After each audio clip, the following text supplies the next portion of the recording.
Hello po mga kaponi, magandang araw po sa inyo. Nandito tayo sa may dulong Eastern Samar at mag-update ho tayo kay Josh. Nag-message kasi si Ate Carmen na nakauwi na po sila galing sa pagpapa-chemo kay Josh. Kaya yung ating update sa inyo kung ano na po yung sitwasyon niya ngayon.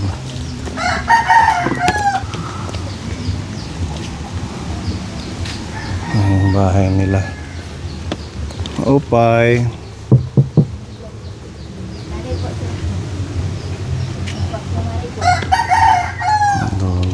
Tagpi din yung bahay nila kaponi.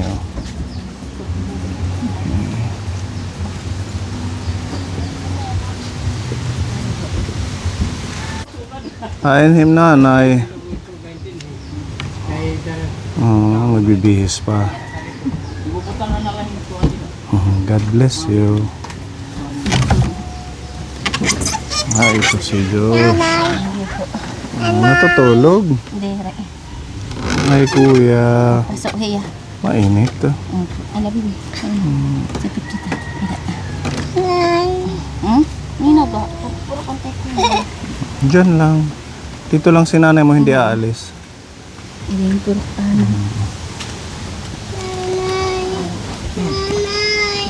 Ano na, kumusta na kuya? Okay ka lang?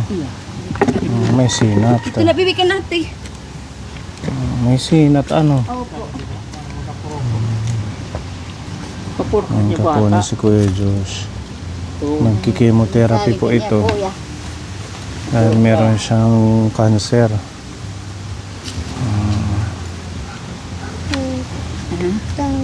Nagtaguman ka. Nilalamig. Jakitan mo muna. Buti hindi na ulan. Malakas lang yung hangin kaponi ngayon dahil sa effect ng northwest monsoon ba yun o northeast monsoon. Kaya nag-drop ng degree yung panahon. Sa Baguio sobrang lamig na daw. Giniginaw ka kuya? Giniginaw ka? Kumusta ka na? Okay lang. Walang masakit. Nalagas na yung buhok mo ano? Nauubos na oh. Sa kanyang pagkikemo. Patingin ang kamay mo kuya. Ayan. Medyo lumiit si Kuya Diyos ngayon. Ano yan? Gamit sa pagpapacheck up niya. Medical record. Mabalik na naman kami kay schedule na Metlonos ya CT scan, Robert ya CT scan. Ayun, bibi kuya. CT scan na naman? Ba't lagi-lagi naman CT Kaya scan? monitor nila kay para kada chemo o kulawang ko nagutit nila ko. Adi mo. Ito sa Cisplatin, opo. Cisplatin yung unang chemo sa kadokso. Cisplatin, doxorubicin. Opo. Ang ilang chemo niya na ito? Pang-5 po. Pang-5 na. Opo. So, pagbalik niyo sa 25, Pang-6 po. bali hanggang 8 lang. Ewan ko po kasi sabi ni Doktora Tampo, pang-6 lang daw po. Hanggang 6. Tapos yun po yung nakasulat dito po sa may tumor daw po. Kung kayang maoperahan, operahan. Tapos May tumor siya sa atay. atay. Opo. Tapos ito po, kung maoperahan po siya for cycle 6 of chemo on hanggang 30 po kasi yung chemo niya. Tapos 25 to ito. 30. Opo. Ito naman po yung posibleng mangyari po pag na-operahan daw siya. Kaya may mga bawal na pagkain. Tatanungin ko na kung ano yung mga bawal, kung ano yung... Ganun pala. Oo. So, pagbalik niyo ngayong 25, magkikemotherapy. Opo. Tapos, CT scan po. CT scan mo. Ang ilang CT scan niya na yan? Pangatlo, pang-4. Pang-4 na. Yung x-ray nga niya, kadalawang beses kami x-ray. Bumalik kami kasi sinisigurado nila kasi bakit daw pneumonia yung x-ray niya, hindi naman siya inuubo. Yun nga, yun yung ano ni Doktora Tali, yung tampo. Kinakabahala niya. Bakit ito kasi pneumonia yung nakalagay sa, yung finding sa kanya, hindi naman siya inuubo, sinisipon. Yun po yung kinababahala nila. Kaya dalawa yung CT scan namin schedule, 26 at saka 29. Habang magkikimo siya, isi-CT scan siya. Ganun. Opo. Nakakaya ba niya, ate? Lumalaban po. Kaya po niya. Nakakaya niya kuya, pagkikimo mo. Dari ka nagsusuka-suka. Nire kay nainjikan mayan undan. Yung undan. Opo, siya nakakakaan. Yung pagkain na niya, undan. hindi siya hirap pag nakikimo. Hindi nakakakain yun lang. Hindi ginaganahan kumain. Kaya lalo siyang pumayat, ano. Nagkikimo po kasi hindi po nagpapaganang pagkain, lalo na po yung dukso. Nakakapang wala po ng panlasa. Tsaka masyado nang lumiit si kuya. Opo, tapos yung buhok niya, yun na, kumaano na. Unti-unting naglalagasan na, manipis na, hindi na tumutubo. Kailan siya kinemo itong last? January, ano kami mag-start ng chemo kasi 6 kami bumalik. 3, mga Wednesday kami kinemo, 8. Tapos January nagkaroon siya ng infection Friday. Yung Friday na yun yung kinabahala namin lahat, pati yung doktora at saka yung dalawang MD. Kasi yun nga, biglang nag-chill po siya. Hindi namin alam kung bakit. Hindi siya mainit muna. Tapos niyang mag-chill, yun na po ang init na po niya. Tapos nilipat kami sa isolation. Kami lang yung nandoon. Yung sinasabi mong tumor na na-discover, na nakita, bago lang yan or matagal na? Yun na po yung nakita nung unang CT scan niya. Ano yung lumalaki? Siguro po. Kaya ngayon namin malalaman sa uling ano na naman CT scan po. Pati nga ng tummy mo kuya, yung may Sakit, sinasabi anong yung bukol. Ito na, bukol na. Opo, ano? ito. Ito banda ka po ni, ayan. Ayan. Yan siguro yan. Opo, kasi liver to dito. Naman ko kita lang. Mamaya ka po ni painumin ko ng gamot. Masalit yung ulo kuya. Masakit ang ulo niya.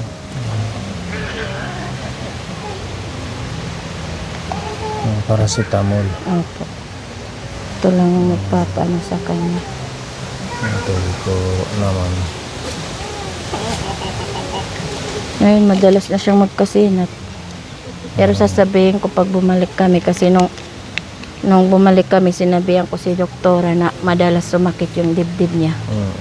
Sabi naman ni doktora, kahit daw hindi kayo nagkikimo, opo, sabi ko doktora, sa bahay madalas sumakit dibdib niya. Mabuti na lang po, mayroon kaming nakaabang na oxygen. Kumusta naman pag nag-ino-oxygenan siya, medyo umu-okay po. Saka lang naman po namin sa no-oxygen pag masakit po yung dibdib niya, mahirap po siyang makahinga. Kumusta yung pagpaprocess mo sa IBRMs? Hindi ka nahihirapan? Yun nga po, yun talagang pinakamahirap ngayon na pinagdaanan ko kasi po sa totoo lang po natuto akong makipag-anuhan doon, makipag-rasonay po kasi ganito po yun, yung ito pong joint affidavit po ni Josh, ano po, pinagawa ko na to kasi para pagbabalik kami okay na para lahat. Ito po affidavit of one at the same person. Kasi po, nakalagay sa live birth po niya, ito lang hindi kompleto yung Maria Carmen. Kasi malang po. Yung sa mga ID ko kasi po, kompleto yung Maria. Tapos naman po, ngayong cycle 5, pinahirapan po talaga ako si Diyos, walang nagbabantay doon. Naka-schedule siya sa antibiotic niya, sa pilgastring niya. Tapos noon, magap akong nag-asikaso, akala ko okay yung madala ko po. Tapos hanggang pumunta na ako sa main, nagpa-renew ng PhilHealth namin, pila na naman ako ulit. Dalawa kami, hindi kumain siya, hindi rin kumain dahil ayaw pa niyang kumain, ako lang hinihintay. Yung mga kasama namin po, sinisilip siya, binibigyan siya ng biskwit, ayaw naman po niya kumain kasi ako lang hinihintay niya. Tapos yun po, sabi doon sa billing kasing nagkakaproblema, yung pang mahirap talaga sa IBRM sa billing, hindi mo malalaman kung ano po yung tamang proseso nila. Sila lang naman po talagang palaging nakaupo doon sa pinaka-interview nila. Tapos pag magpapasa ka, iba-iba yung requirements na kailangan nila. Unang cycle po namin, hindi namin kailangan ng affidavit, okay naman po. Nung second cycle namin, kailangan daw. Gawa po ako. Tapos, third cycle hanggang fourth cycle, hindi na kailangan. Ngayong pagbalik namin noong January 6, opo, kailangan daw ng joint affidavit. Ipinakita ko naman po yung last year namin, October pa lang ginawa. Alam niyo po kung ano pong sabi nila, kailangan ko daw baguhin kagaya daw ng PhilHealth. Sabi ko sa kanila, paano po yan? Malayo pong Eastern Samar. Sabi pa sa akin, kagad mo ba ngayon may papasa? Wow, sabi ko naman, kagad po. Hindi ba pwede po sa pagbalik na lang namin? Sabi nila, hindi ra pwede. Tinuruan ako nila pumunta sa main building ng EverMC doon sa kay Attorney Paa daw. Pumunta ako kay Attorney Paa. Alam niyo po, nagmakao kay Attorney Paa, nagtanong ako, Attorney, ano po pwedeng gawin dito sa ito po sa affidavit na po na to? Sabi niya, bakit? Hindi po tinatanggap. Saan? Sa billing po. Bakit daw? Ewan ko po. Tapos yun, tinignan niya. Okay pa naman to, sabi ni Attorney Paa, bakit hindi tatanggapin? Hindi ko po alam sa kanila kasi gusto daw nila, kagaya daw ng PhilHealth, i-renew din po, i-update daw po. Sabi ko naman, paano ko po sasabihin na okay pa? Sandali, sabi niya, gumawa siya ng note po, gumawa siya ng note na itong affidavit is valid pa. Sabi niya, paano po pag hindi tinanggap? Sabi ko kay Attorney Paa, sabihin mo akong may sabi. Di bumalik po ako doon sa billing. Pila na naman ako ulit. Pinagagalitan na ako, sabi ko, ito po ito yung sulat ni attorney, may sulat na po dyan. Sabi ng babae, ba't hindi na kailangan tong palitan? Ewan ko po, sabi ko, yan na nga po, may sulat na nga ng attorney. Kasi daw, October pa lang daw yung ginawa. Sabing ganon. Opo, sabi naman, ano ba talaga, sabi ko, ano ba talaga ang proseso nyo dito? Tapos sabi sa akin ng babae, hindi naman akong nag-interview sa iyo, mama. Bakit maanuhin mo ako? Sabi, kahit na hindi ikaw nag-interview sa akin, lahat naman kayo dito, pare-pareho lang naman kayo eh. Dapat yung kung anong proseso nyo, pare-parehas, hindi yung paiba-iba. Alam niyo, mama, sakit ng ulo ko. Sinabihan ko talaga sila kapon eh. Naawa ko kay Diyos kasi kaming dalawa lang, walang nag-ano kay Diyos. Alam mo, sakit na talaga ang ulo ko. Sabi ko, yung anak ko walang bantay. Kailangan yung antibiotic, kailangan yung Pelgastrin. Pinagagalitan na ako ng nurse kasi nga pabalik-balik sila sa kwarto namin, wala pang nagbabantay. Ako talaga yung importante kasi hindi sila tutor hanggat walang guardian. Di ba ganun po yun? Tapos sabi ng babae, puntahan mo muna. Sabi ko na, galing na po ako doon. Kaya nga ako bumalik dito eh. Yun, dinala nila yung mga papel ko, nag-usap-usap sila. Tapos biglang sinabi, ay sorry ma'am, pasensya na po. Kasi daw, public. Sabi ko, dapat hindi kayo ganyan. Oo nga, public. Porque zero billing, ginagawa na lang nilang paikot-ikot yung mga tao doon. Sabi ko, masakit ng ulo ko, ma'am. Kung malapit lang Eastern Samar, hindi ako nagpapahirap ng ganito sa inyo. Nabihan ko talaga sila kapuni kasi parang niluloko na nila ako. Paikot-ikot at pabalik-balik. Samantalang si Diyos yung inaalala ko kasi yung panahon na yun, nag-chill siya eh. Grabe, Mahirap talaga sa totoo lang. Lumalaban rin ako para kay Diyos. Pagpapagamot sa atin, napakahirap. Ang hirap talaga, masakit sa ulo, sa totoo lang, hindi ka makakain. Tapos ganun lang mangyayari. Kaya kahit mga kaway namin naawa sa akin. Kasi nung bumalik ako, nakatulog ako, nakaidlip ako, tapos sakit ang ulo ko, hindi nga ako nakaligo ng araw na yun. Mabuti lang may kasama kaming mabait, binigyan ako ng medical, pinainom muna sa akin. Doon ako pumalma, sa totoo lang. Kaya kong makipagsapalaran, pero wag lang naman sana yung pagpapahirapan ka pa. Tapos yung PhilHealth po, na ID, humingi ako. Piningan lahat ako ng ID, sabi ko ito, sabi ganun ng lalaki hindi daw nila yung kailangan. Doon sa billing, baka doon sa ibang government, kailangan yung PhilHealth ID. Wow, sabi ko gano'n. Yung PhilHealth ID, malaking gamit na yun kasi valid ID rin yun eh. Ba't sasabihin nilang hindi kailangan?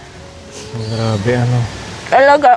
Yan yung realidad ng ating Grabe talaga. pagpapagamot dito sa Tapos, Pilipinas. doon pa ako naiyak sa blood bank.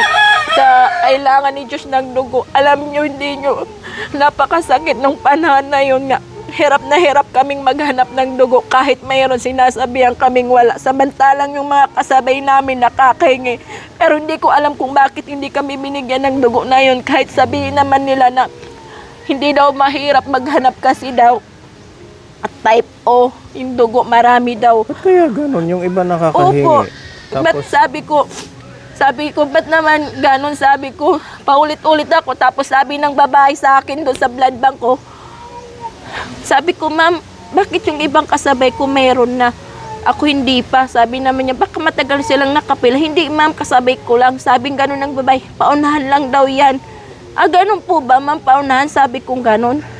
Tapos may naawa din sa akin. Nagbigay siya ng isang dugo sa amin kasi magka-blood type sila ng kapatid niya. Gumawa na ng sulat. Tapos naman yun na, kukunin na lang sana namin yung cross match. Alam niyo po ang ginawa rin, sabi nung pagbalik ko, wala na daw, ubos na daw yung stock nilang dugo. Inano din sa akin na wala kahit mayroon. Bumalik yung mayari ng dugo, meron naman po. Grabe, ano? Oo, talaga, napakahirap. Mabuti Lalo na na lang pag- talaga. Yung mga taga MC na iba na mga nagtatrabaho dyan, may mabubuting puso, may tumulong po sa amin, makahanap kami ng donor ni Josh para lang masalina ng dugo. Kasi nawa na siya kasi sa akin, iyak nang iyak talaga ako. Promise, iyak nang iyak na ako, naawa na siya, tinawagan niya yung kung pwedeng mag-donate ng dugo. Yun na lang po yung binayaran namin yung So, nag-donate nasalinan po. siya? Nasalinan, isa lang po, pero dalawa yung kailangan. Napakahirap talaga kapag, Napakahirap talaga. Pag nagkakasakit ka dito sa Pilipinas, lalo na sa public hospital. Opo. Bukod sa napakahabang proseso, pagdating mo sa kukuhanan mo, sasabihin na ganito. Wala. Kahit meron talaga. So, kahit meron, Nila sasabihin ginagawa na yun, wala. no? Minsan kasi yung iba, parang hindi naman sa sa ibang mga nagtatrabaho sa hospital. Yung iba, pagkakilala nila, yun yung pinapriority. Opo, binibigyan. Mayroon nga pong nakaano doon nakita daw, ewan ko po kung totoo, na parang inano daw yung mga dugo. Parang ibininta raw. Binibenta. Opo. Kaya gusto nilang ibigay siguro sa mga nagbibigay. Under, siguro yan hindi na sa ano ng gobyerno. Personal Kasi- na interest na nila. Opo, Tingin ko hindi lang. naman lahat kasi pag yung Hindi ibang lahat, bantay yung doon, iba. lalo na daw yung lalaki, yun daw talaga yung may puso talaga. Pero pag yung mga babae dyan, naku, napakahirap pong lapitan talaga sila. Wala silang pakialam. Namamatay na lang namamatay yung pasyente. Alam nyo, yung bata, sasalina na ng dugo, pinahirapan pa. Hindi nasalinan, namatay na lang. Grabe ang. Yung araw na yun, ay nung first week na yun, simula nung January 5 kami dumating doon hanggang makauwi kami, araw-araw may patay dahil sa dugo na yan. Kahit mayroon na, pinahirapan pa, cross match pa lang, ilang oras mo makukuha. Hanggang sa makuha mo ang result ng cross match, wala na yung pasyente, patay na. Nakakalungkot Yung, sistema opo, dito kakalungkot sa talaga. Yung panahon na time na yun talaga, walang dugo. Sa Red Cross, wala din daw yun. Yung type O na yun. Sige lang, ituloy mo lang hanggang sa matapos Kahit yung masakit po ang ulo kong dibdib proseso ko, kay na Diyos. problema po. Nakayanan ko para po kay Diyos. Kahit po hindi yan. ko na kayang personal na problema ko Kaya po mo dito yan. sa bahay. Hindi ka nagsasama ng Wala po, kaantay yung mo? anak kong panganay, andun, umalis lang sa Maynila. Nagpunta na ng Manila. Opo, hindi ko na lang inano. Nagtrabaho na lang siya doon. Sana nga magtrabaho, hindi maano sa bisyo. Gusto ng mga anak ko yung nag-aaral, yung gustong sumama, hindi naman pwedeng na mag-a-absent sila palagi. Kung Napakahirap bakasyon na, okay lang. Napakahirap ng sitwasyon. Yung bunso ko nga, naawa rin ako kahit saan na lang Oo, yung iniiwan. isang bunso mo. Opo, Kaya nung maraming ang mga iyak sugat ng iyak, dito. Opo, akala siguro aalis ka na iiwan. naman. Opo, kakaawa rin po. Ano man ang sa kanya ng doktor? Yun po, yung ano sa Antayin na kanya, lang yung- antayin po yung mga result po. Yung Ano CT po yung scan. kayang magawa pa sa kanya, kung ayaw kayang gawin pang panggamutan sa kanya. Hindi mo na Kaya- rin siguro na ano yung sarili mo. Sabi ko, Iintindi para na Opo. lang sa pagpaprocess kay Diyos. kahit mapabayaan sarili ko, basta si Diyos di lang mapabayaan. Hindi nga to nakatulog kagabi. Paggabi, ano siya? Ngayon, May minsan, kumikirot? May opo. sumasakit, kuya? Paggabi. Yung ulo niya. Bait na manok. Kakasulod na bisan din kay guho. Pumapasok na lang yung manok sa bahay kasi ang daming butas. Kahit sa sahig, butas. Anong sabi ni kuya? Asawa mo? Wala na po. Ayoko na pag-usapan kasi lalong na-stress lang ako.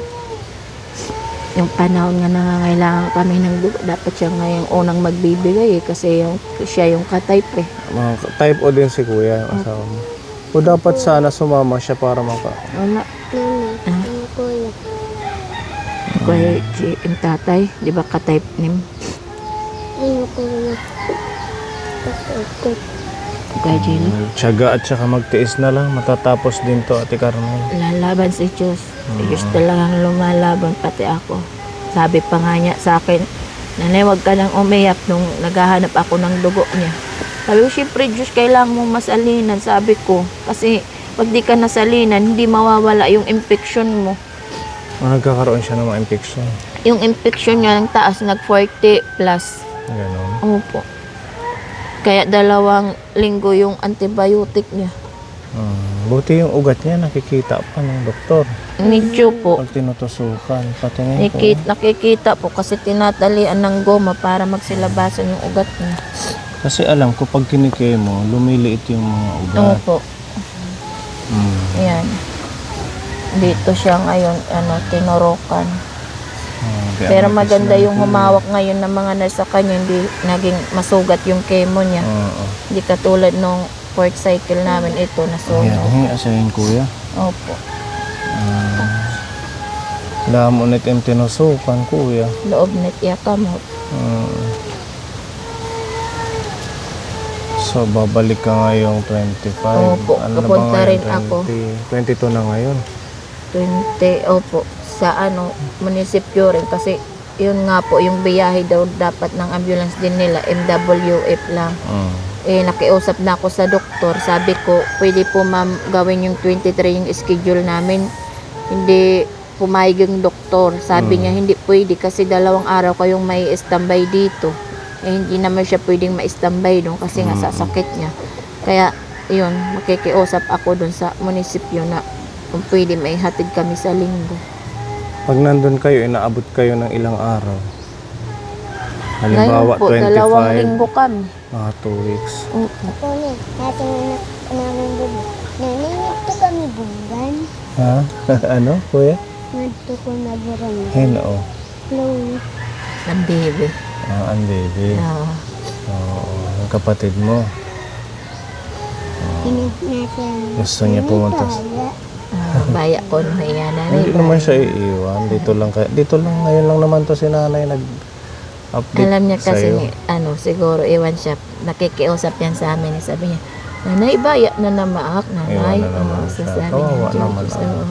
parang Kawawa. may ano na rin. At saka, ang liit pa niya. Laging Opo. Nalutos nga yan nung magkasakit na si Josh. hindi na nadidi Hindi sa'yo. na. Hindi ko Formula na milk pinididi. Opo. Bear brand na lang. Siyempre, kay stress ka man. Hindi ka man pwede magpadidi sa Opo, kanya. hindi na pwede kasi at saka matagal minsan sa hospital. Ayun, nag-iiyak na lang Opo. siya. Makakatulog na lang Pina- dun sa pina- atin niya. Xerox ko na rin to lahat para hindi na maiwan si Diyos sa pag-asikaso. Buti matyaga ka lang sa ganyan. Opo, yung Kasi tsatsagain kung ko iba, na lang. may iba kaming tinulungan. Last year, yung may tumor din sa ulo. Taga Hernani, kaso medyo yung nanay yung walang tiyaga sa pagpaprocess. Ayun, hindi na na-continue yung pagpapagamot ng bata. Okay lang, kahit akong nangiyak, basta gumaling lang si Diyos. Wala rin tayong option kundi kumapit sa government hospital kahit sobrang haba ng Kahit proseso. gustuhin man natin na pumunta ng private, siyempre, alam naman natin walang, may tumutulong, pero hanggang dun lang. Yung mga ganyang naman kalaki, sapat. hindi naman sapat yan. Kaya sabi ko, magtitiis na lang ako. Basta asikaso lang si Josh. Kahit medyo late minsan yung chemo niya, okay lang. Kaya nga, lapit kami palagi doon sa altar. Pero may chapel naman yung Opo, yung hospital. mga piso-piso niya, iniipon, mga sukli-sukli. Mm. Tapos yun, palagi binibigay niya doon sa altar. Tapos yun, nahawakan niya lahat sila.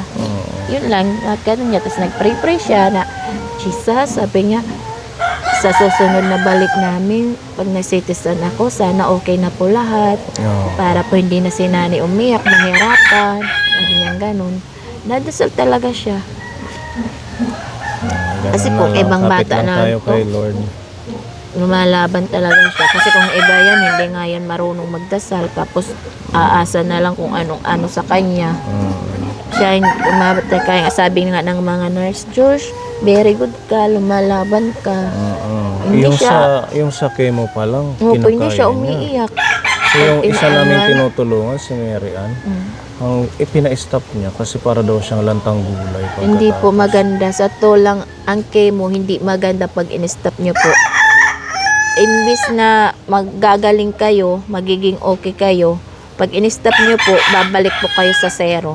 Kaya nga Balikan nag-ano na lang daw. siya, yung in-advise ng doktor na oral chemo na lang. Kaso ang mahal, 5,500 Opo. yung isa. Isang Mali, tablet. kahit ngayong Filgastrin niya po, 3,000 bawat isa. Yung itinuturok ng 7 days pag mauwi kami. 3,000 po bawat isa. Kaya sige lang, matatapos din ang pagsubok. Ako nga minsan naisip ko hindi na kami babalik, lalo na ngayon yung talagang sakit na ng ulo ko na sa kaasikaso nito. Hindi nyo alam. Nasabi ko, maalam ng mga kaward ko, sabi ko, kung pwede lang, sana ayoko nang bumalik. Dahil nga yun, nasaktan ako tsaka nahirapan talaga ako sa ginawa doon nila. Kasi alam ko naman, ipaulit-ulit lang naman yung proseso eh. Bakit ganun? Parang hindi sila aware or informed na Opo. yun yung procedure or yung mga Opo. kailangan na papel. Pagbalik mo, iba na naman. Iba na ang naman. hihingi. Yun po yung nakakapagtaka doon sa kanila eh. Same lang naman na Oo, na-record, alright, di ba? Same lang naman. Tapos paulit-ulit naman. Kami naman palaging na naman ang nakikita nila. May ipapaprocess. record naman kami na doon. Ganun talaga siguro. Gusto lang nila siguro mapagod yung mga pasyente. Okay Yung lang mga naman kung nagbabantay. mapagod ako. Basta may bantay lang kay Josh. Sa totoo lang, kaya ko naman kung may bantay lang kay Josh. Pero yung ganun na time na yun na kailangan niya ng antibiotic niya, yung Pelgastrim niya, nga ako pa yung pagpapahintayin. Siyempre may oras yung gamutan eh. Kaya pagtsagaan na lang hanggang sa matapos. Magiging okay rin Pag to, na- no? Pag natapos yung kanyang pagpapagamot, malay natin sa tulong ng ating mga prayers, mag-okay na siya. Sakit niya yung ulo niya pag inahawakan na. Sa mga ano ng buhok. Yung pinanganubuan. Yung mga nagkatatanggal. Oo. Ganun nga, ayan, dahil sa gamot. Yung December, ang saya-saya natin sa Jollibee, kuya. Ano? Saya siya. Sabi nga Wish niya. granted ni Tita Mia at saka ni Ma'am Shimari. Sabi nga niya nung awi na kami. Nanay, huwag muna tayo umuwi. Sabi niya, dito muna tayo. Kasi ayaw niya umuwi, ayaw niya na makita tatay niya. Kasi nga yung nakaka-stress din sa kanya. Bakit naman? Yun nga, palagi kasi hindi nakakapagsalita ng hindi padabo, puro mura, asawa gano'n. mo. Eh, Dapat syempre, mag-usap-usap bawal yun sa kayo. kanya. Kahit naman kausapin mo, parang wala na. Hindi naman na, parang Or baka pagod bato sa na rin. trabaho. Sa bagay, ikaw pagod ka rin naman sa pag... Mas nakakapagod nga, kaysa nasa kanya, pagod siya eh, nagagawa pa nga niyang maglakad siya eh, makapag-inom-inom. Ayaw ko na nga umuwi dito. Ha? Ayaw ko na umuwi dito. Ayaw mo nang umuwi dito? Bakit naman? Kay tatay.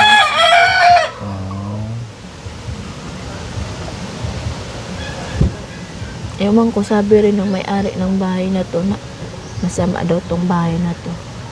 Yan, itong bahay na Oo, tinitira kaya- niyo. Opo, kasi sabi niya sa akin, hindi mo ba ko napapansin? Walang sakit yung anak mo, tapos nung tumira kayo dyan, nagkaroon ng sakit. Tapos, sabi niya, kahit anong gawin niyo ko, no, hindi talaga kayo magiging maayos. Sabi niya, kaya nga umalis ako dyan eh, kasi parang mabigat yung bahay na yan. Sabi nga. Ganun pala. Kaya nga, Kanino ba to sa kapatid ng asawa kapatid mo? niya. Nasaan Kapatid na ng yun? asawa niya. Namatay naman yung kapatid niya. Yung pamilya naman umalis. Doon sa Maynila. Siguro umalis na lang kayo o lumipat ng bahay. Umalis. Yung kikiusap Bakit sana namatay yung kami. may-ari ng bahay?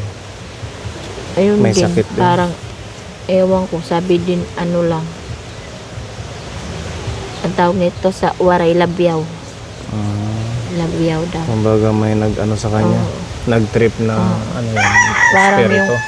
Opo, yung Bad spirit? parang hindi na siya, parang hindi na nakakita, ganun. Hindi ba to na-publish yung bahay? Hindi siguro. Tagal na to kasi yung panahon pa ng mga lolo't lola nila. Ayan. Na apoy-apoyan.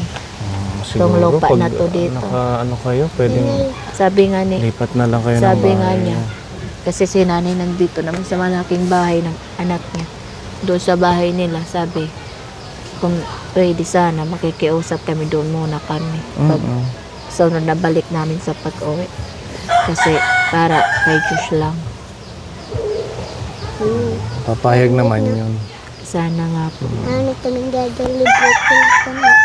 Kikita maaswang po kami. Ano daw? Tuwing loyo, ano. Gaya ng ginagawa ng mga, ano yun, yung mga naghuhula kung may masasamang. Dito loyo daming aswang. Basta magpe-pray ka lang kay Papa Jesus. Mawawala yun yung mga masasama. Di ba? Ito, Ate Carmen, meron kaming ibibigay na tulong galing kay Tita M. 1,000. Ito, Tita M. Kay Tita Donna, 1,000. Kaya po, Tita Donna.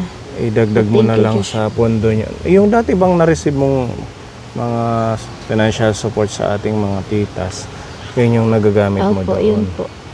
Yun po Nagkakasya ba? talaga. Or Nagkakasya po. Nakasya kasi yung naman. iba naman nalilibre na Opo. hospital, di ba? Nasa shoulder ng government. Hindi ko po ginagastong masyado yung bigay niyo po kasi yun yung nakaabang kay Josh. Sa If totoo lang ever po. man na pambili ng pagkain Opo. doon, pambili ng gatas. Opo.